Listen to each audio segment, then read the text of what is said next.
আমি এই আমুলের পনিরটা নিয়েছি। এই পনিরটা খুব ভালো হয়, নরম নরম হয়, খুব সুন্দর। আলু দিয়ে আমি পনিরের তরকারি করব। আলু দিয়ে সব সময় তো শুধু পনির হয়, কিন্তু আলু দিয়েও দুই এক সময় ভাতের সাথে খেতে খুব ভালো হয়। তো আমি পনিরটা এরকম পিস পিস করে কেটে নিলাম, নিয়ে আমি সর্ষের তেল দিচ্ছি। সর্ষের তেল দিয়ে আমি পনিরগুলো একটু ভেজে নেব ভালো করে। তেলটা গরম হয়ে গেলে আমি পনিরগুলো দিয়ে দিচ্ছি। পনিরগুলো একটু লাল লাল করে ভেজে নেব।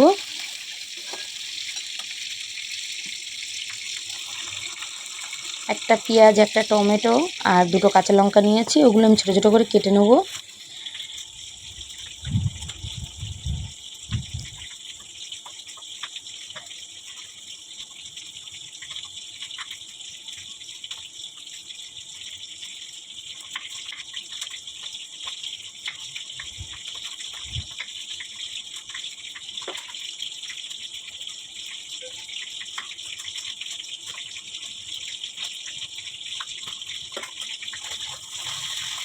মাঝে মাঝে আমি একটু পনিরটা একটু নেড়ে দেবো।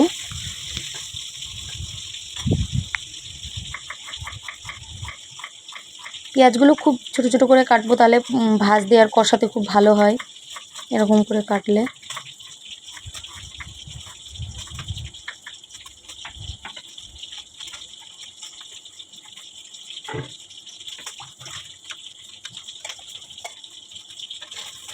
পনিরগুলো আমার ভাজা হয়ে গেছে, এবার তুলে নেবো আমি পনিরগুলো। এই পনিরগুলো তো গরম জলে দেওয়া লাগে না, এই পনিরগুলো এমনিই নরম হয়, বেশ সুন্দর হয়।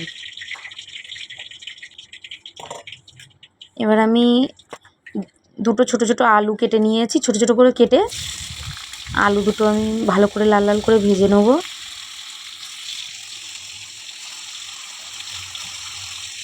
পনিরগুলো বেশ লাল লাল করেই ভেজেছি।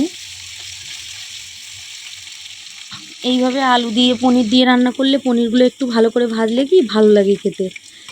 আর আমি পাশে ভাত বসিয়েছি। আলুটা ভালো ভাজা হয়ে গেছে, আলুগুলো তুলে নেব।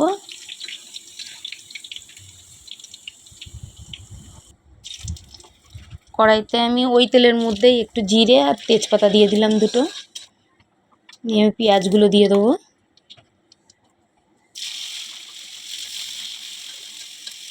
এত সিম্পল আলু দিয়ে রান্না করলে এত সুন্দর মানে ভালো হয়, পনিরটা খুব ভালো হয় এইভাবে রান্না করলে।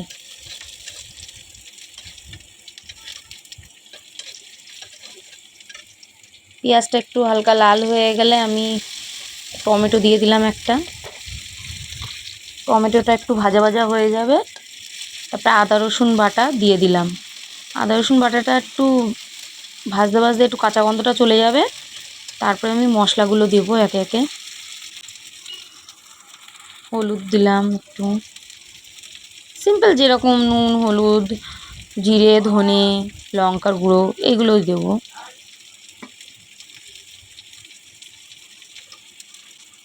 এগুলো দিয়ে ভালো করে আমি মশলাটা কষিয়ে নেব। একটু জল দিয়ে দেবো, জল দিয়ে মশলাটা ভালো করে কষাবো।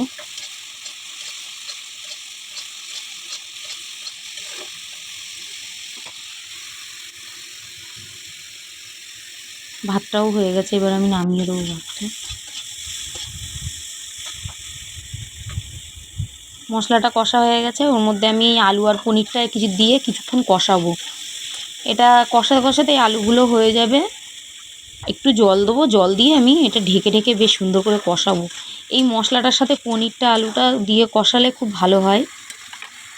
এইভাবে নিরামিষ আলু দিয়ে পনির রান্না করলেও হয়, পেঁয়াজ রসুন ছাড়া। তো আমি পেঁয়াজ রসুন দিয়ে এটা করছি। আর একটু জল দিয়ে দেবো, ঝোলটা যেরকম রাখবো এরকমই দিয়ে দিলাম। ওটা ঢেকে ঢেকে একটু কষিয়ে নিয়েছি, নিয়ে আমি এবার একটু পরিমাণ মতন যেটুকু ঝোল রাখবে সেটুকুই আমি দিয়ে দিলাম। বেশ খানিকক্ষণ ফুটিয়ে নিলাম, নিয়ে আমি 1 চামচ ঘি দিয়ে দেবো নামানোর আগে। আর একটু গরম মশলা দেবো গুঁড়ো, অল্প করেই দিচ্ছি, দিয়ে